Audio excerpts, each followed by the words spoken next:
কহিছিস? হ্যাঁ বৌমা শুনে না পাহাড়টা মোর শ্বশুর ক্লান্ত ওই শ্বশুরের মুখে তুই একটা কথা বলবি। বেশ, মই তাহলে বৌমা একটু জিজ্ঞাসা করো।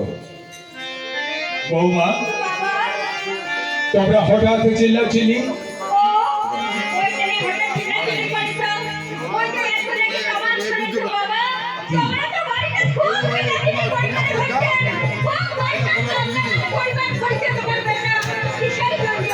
বৌমা,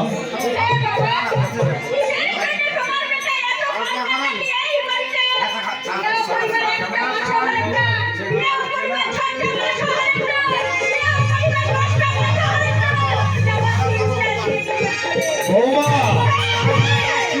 তোমরা কি ভুলে যাচ্ছ ওই তোমার শ্বশুর? আর কারো সামনে কি কহেছেন সেইটার সীমানা অতি তোমার লঙ্ঘন করে করতে হবে।